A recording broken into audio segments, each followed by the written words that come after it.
जय मसीह की। Praise the Lord. दोस्तों, आज जब मैं परमेश्वर के वचन को मनन कर रहा था तो मुझे एक बहुत ही सुंदर सा वचन ध्यान आया। मैं चाहता हूँ कि ये वचन मैं आप सबों से शेयर करूँ। दोस्तों, हम सब लोग जानते हैं कि सब लोग परमेश्वर के संतान हैं। परमेश्वर सामर्थी है। जब परमेश्वर सामर्थी है तो उसका वचन भी सामर्थी है। इस बात को हम सब लोग विश्वास करते हैं। परमेश्वर का एक एक वचन सामर्थ्य से भरा हुआ है, आशीष से भरा हुआ है, शांति से भरा हुआ है।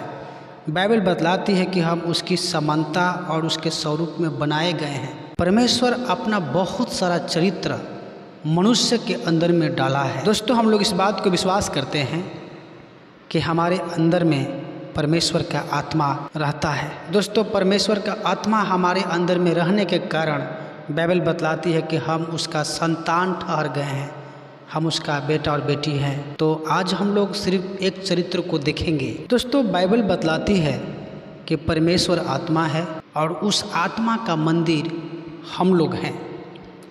दोस्तों, बाइबल ये भी बतलाती है कि हम लोग उसके संतान हैं।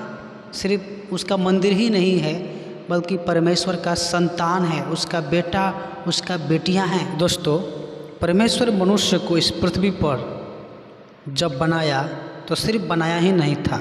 आपको मालूम है, परमेश्वर ने बहुत सारा अधिकार, इस पृथ्वी का पूरा अधिकार, समझिए कि ये पृथ्वी कैसे चलाना है, क्या करना है, यहाँ के पूरा सिस्टम, टोटल चीज़ परमेश्वर मनुष्य के हाथों में दे दिया। और परमेश्वर अपनी बनाई हुई सृष्टि को आदम के सामने रखकर आदम से परमेश्वर ने कहा कि हे आदम, ये सारा पृथ्वी मैंने तुझे दे दी है, तुम जो है इसका नाम रखो।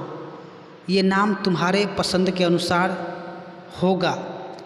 जैसा तुम नाम रखना चाहते हो आदम, वैसा रखो। ये सब तुम्हारे अधिकार में है, ये तुम्हारे लिए है आदम।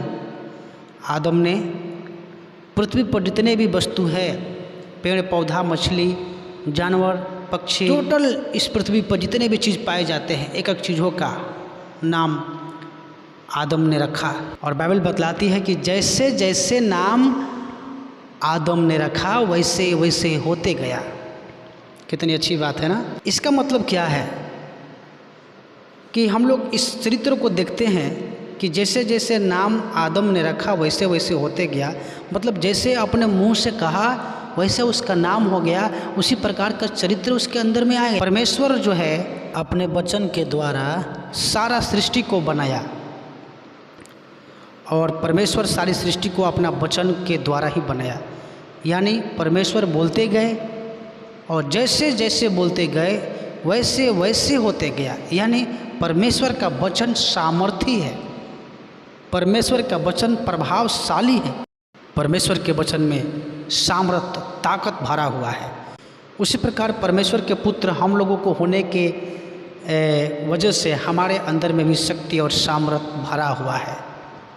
मेरे प्रियो, अपना वचन को आज हम लोग खास करके सावधानी के साथ में और बहुत ही ध्यान से इस्तेमाल करना है, क्योंकि ये वचन में ताकत है और हम परमेश्वर के संतान भी हैं।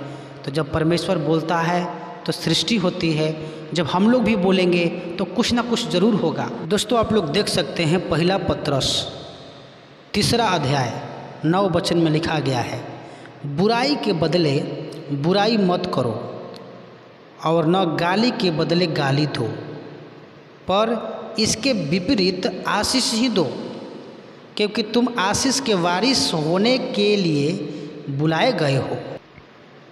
मेरे प्रियो, इस वचन को मैं समझ नहीं पाया। क्या जो आपके साथ बुराई करेगा आप उसके साथ भलाई करेंगे? क्या जो आपको गाली देगा आप जो है उसको गाली नहीं देंगे? संसार में ऐसा संभव है मेरे भाई बहन?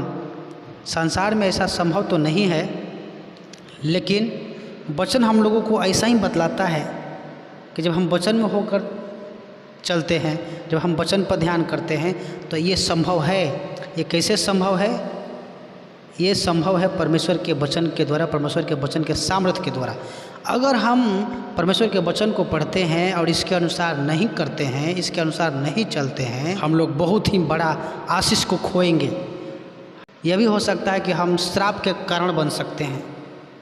अगर हम वचन को सही ढंग से इस्तेमाल न करें, अगर वचन को हम सही ढंग से न बोलें, तो हम आशीष और श्राप दोनों का लेने और देने का कारण बन सकते हैं। एक वचन को और देखेंगे इसका कन्फर्मेशन के लिए कैसे कारण बनेंगे। लूका उसका 10 अध्याय का 5 वचन में हम लोग देखेंगे। यहाँ पर यीशु मसीह अपने चेलों को गांव में भेजे थे जाकर सुसमाचार सुनाने के लिए, और यीशु मसीह ने अपने चेलों को आज्ञा दिए। क्या आज्ञा दिए? लूका की किताब का 10वां अध्याय का 5 वचन में लिखा गया है कि जिस किसी घर में जाओ पहले कहो कि इस घर का कल्याण हो। 6ठा वचन में लिखा गया है, यदि वहाँ कोई कल्याण के योग्य होगा तो तुम्हारा कल्याण उस पर ठहरेगा, नहीं तो तुम्हारे पास लौट आएगा। मेरे प्रियो, हम लोग उस वचन में क्या देख रहे थे कि बुराई के बदले हमें बुराई नहीं करना है। मनुष्य चाहे पापी हो या धर्मी हो, हमें सिर्फ आशीष ही देना है। प्रभु के वचन के अनुसार जो प्रभु ने मुझे आज्ञा दिया है, जो अधिकार दिया है, उसके अनुसार हम आशीष उसके घर में भेज दिए। लेकिन अगर वो व्यक्ति आशीष का कारण नहीं है तो ये आशीष उसके घर में ठहर नहीं सकता। लूका 10 अध्याय का 6 वचन में लिखा गया है, यदि वहाँ कोई कल्याण के योग्य होगा तो तुम्हारा कल्याण उस पर ठहरेगा, नहीं तो तुम्हारे पास लौट आएगा।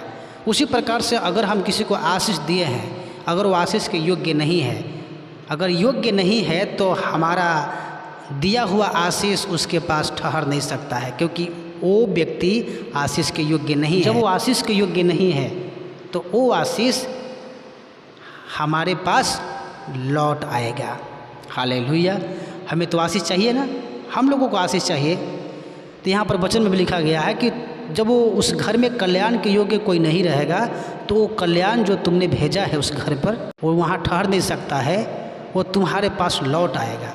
उसी प्रकार से जब जो आशीष मैंने किसी को भेजा है, अगर वो व्यक्ति उसके योग्य नहीं है तो वो आशीष फिर से वापस आ जाएगा। तो मेरे प्रियो, वचन क्या बतलाती है कि हमें अपने वचन को सावधानी से इस्तेमाल करना है, क्योंकि अगर हम श्राप देंगे, वो व्यक्ति श्राप के योग्य नहीं है, वो श्राप हमारे ऊपर रिटर्न आ सकता है। क्यों हम अपने लिए श्राप बटोरें? वो व्यक्ति आशीष का कारण है या श्राप का कारण है, ये हमारा ड्यूटी नहीं है। परमेश्वर के वचन बतलाता है, तुम जो है आशीष ही दो, क्योंकि तुम आशीष के वारिस होने के लिए बुलाए गए हो। तुम आशीष ही दो, क्योंकि जब हम आशीष देंगे तो परमेश्वर जो है हमें आशीष देगा। अगर वो व्यक्ति आशीष के योग्य नहीं भी होगा तो वो आशीष जो आपने दिया है, वो आशीष आएगा तो आपके पास ही आएगा। इसलिए उस आशीष को आप रखिए। ये परमेश्वर का बताया हुआ जो सिद्धांत, परमेश्वर का बताया हुआ जो नियम है, जो वचन की ताकत है, उसको समझे। हम परमेश्वर के लोग हैं, और जब हम इसको समझ जाएंगे मेरे प्रियो, तो हम हमेशा किसी को आशीष ही देंगे। मेरे प्रियो, जब हम आशीष देने लगेंगे तो आपके घर में आशीष भरने लगेगी। आपको मालूम है अक्सर लोग संसार में कैसे होते हैं, मुझे बताने की ज़रूरत नहीं है। इसीलिए चाहे कैसा भी, आपको कितना भी पुराना और बड़ा दुश्मन क्यों न हो, आप हमेशा उसके लिए प्रभु से दुआ करें, यीशु से दुआ करें और उनके आशीष के लिए दुआ करें। आप समझ ही गए होंगे कि वो सारा आशीष आपको ही मिलने वाला है। तो मैं विश्वास करता हूँ कि ये वचन आपके जीवन को छुआ होगा, और आइए हम अपने जीवन में परिवर्तन लाए और अपने जीवन में आशीष लाए। हम आशीष के वारिस होने के लिए बुलाए गए हैं। हम श्राप के वारिस ना हो, हम श्राप के कारण ना हो, हम आशीष के कारण हो, हमारे जीवन में आशीष भर जाए। अगर ये वीडियो आप लोगों को पसंद आता है, इसको सब्सक्राइब करें और अपने दोस्तों को भी शेयर करें कि और भी लोग इस वचन को सीख सकें। प्रभु आप सबको आशीष दे।